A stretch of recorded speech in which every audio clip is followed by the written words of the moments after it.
in NPOs, there's no share price or profit, right?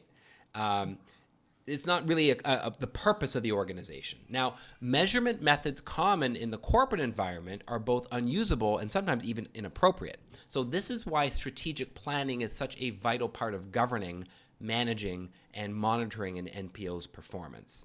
Hi, everyone. Trista McIver here, Program Advisor with AMC NPO Solutions. Today on the Strategic Nonprofit, I've invited our CEO and founder, Tom Abbott. Hey, Tom. It's great to be here, Trista. Let's do this. I'm pumped about today's topic. Excellent. Me too. So we're going to be talking about strategic planning. So what are some common strategic planning definitions? Well, that's a really great starting point, right? So before describing how an NPO should actually complete this vital exercise of strategic planning, it's probably good for us to set out some basic definitions. Like, what exactly is it? What are we talking about? Well, overall, strategic planning is the leadership function of articulating why an organization exists, setting strategic goals that will enable the organization to move towards fulfilling its reasons for existence, establishing time-phase plans that will identify measurable results for meeting those strategic goals, and identifying who's responsible for meeting the strategic goals.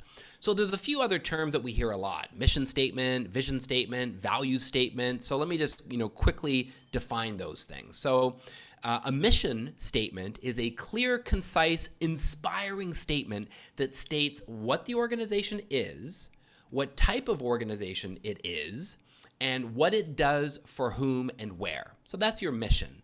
Now, a vision is a concise picture of an ideal, desired future for the organization. And a value statement is a statement of how the organization should act to reach its vision. Now, there's a couple of other terms that we hear a lot: strategic goals versus objectives. Well, strategic goals would be what is to be accomplished long-term to achieve the mission, and objectives would be specifically how those strategic goals are to be reached. The shorter-term targets that will move the organization measurably towards meeting its longer-term strategic goals. So, Trista, that just kind of gives us a overall definitions of some common terms around strategic planning. Tom, thank you for that. And why is strategic planning so important? Well, one of the most significant differences between for-profit and not-for-profit organizations is in how each of these measures organizational achievement, right? So in the corporate world, the organization's stakeholders often measure success by looking at the profit generated. For publicly traded companies, the measurement of success is frequently tied to the share price of the firm's stock. And while many would point to serious flaws with both of these methods of measuring performance, they both continue to be used widely in the corporate world. However, in NPOs, there's no share price or profit, right? It's not really the purpose of the organization. Now, measurement methods common in the corporate environment are both unusable and sometimes even inappropriate. So this is why strategic planning is such a vital part of governing, managing, and monitoring an NPO's performance. This is why we do it. We've got to know, how are we doing? So that's great about the how. Now the why. Why, the how. How is a strategic plan created? Okay, so the question is, how is a strategic plan created? Well, whatever method you use to complete your strat plan, that can vary. There's so many different books and ideas out there around how you can create the plan. However, whatever method you use to complete this plan, the roles of the board and the staff are generally constant. So you want to be looking at, what should the board be doing and what should the CEO and the staff be doing? That's kind of your starting point when you're looking at creating your strategic plan. Perfect. So could you tell us what is the role of the board then? Sure. So the role of the board is fivefold. Number one is they got to make the time available for a planning session. Like, that's the first thing you should be doing as a board, is actually just make some time, schedule it in your calendar that we're going to meet either face-to-face preferably or virtually for a planning session. That's number one. Number two, the board has to define and formally approve the mission statement. So that's what happens at that meeting. Approve the mission, like what's our purpose? Why are we here? Then third is to define and formally approve the strategic goals. So how, what do we want to achieve? And number four, as time permits at the planning meeting, you want to be providing input to the staff regarding the NPO's shorter term objectives that will support the longer term strategic goals. And fifth, and finally, approving the strategic plan developed by the staff and presented to the board. So it's a lengthy process, but basically, the board needs to define and approve the mission, the strategic goals. If they can, some of those shorter term objectives, provide that input to the staff. The staff will then prepare a plan and then present it to the board for approval. Got it.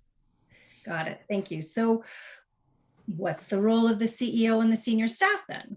Got it. All right. So we talked about what the board needs to do. So what does the CEO and some senior staff need to do? Well, there's also 5 things they need to look at. Number 1, they have to handle all of the logistics of the planning meeting. So they're responsible for organizing it, planning, making sure that it runs smoothly.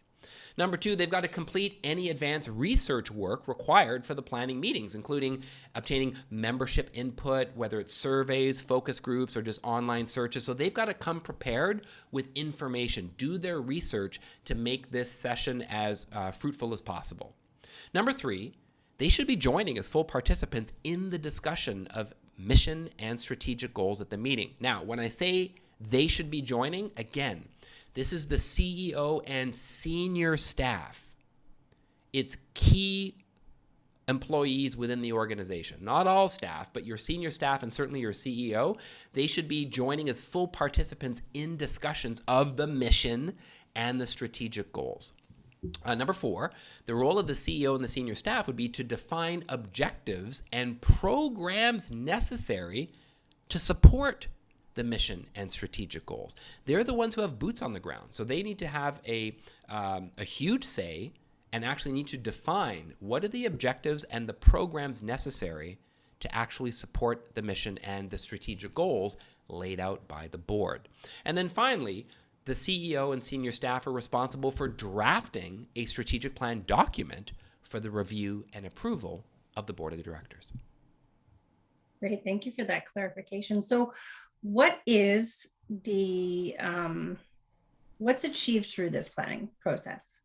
Well, yeah, so Trista, that's a great question. People often say, all right, Tom, so why do we do it? Or what do we get after going through a strat plan? Like, how do we know if it's been successful, right?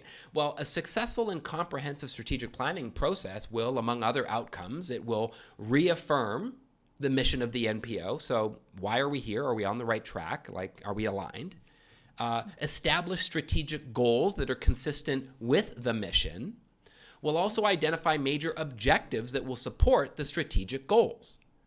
Number 4 is to identify, who is responsible for the completion of those strategic goals and objectives? So what are we here for? What do we want to do? Who's going to do it? Who's responsible? Number 5, we need to establish timelines for the accomplishment of the strategic goals and objectives. So what do we want to do? Who's going to do it? And when do we need to have it done by? And then 6, and this is where a lot of organizations struggle, establish a monitoring system for overseeing the work on the strategic goals. And we can talk about monitoring organizational performance in another podcast. But these are the 6 things. Reaffirm the mission of the NPO, establish strategic goals, identify major objectives that support those goals, identify who's responsible for completing those, establish timelines for the accomplishment of those goals and objectives, and 6, establish a monitoring system for overseeing the work on the strategic goals. That's a very, very concise list. I love it. Thank you so much. So is there anything that an organization can do first?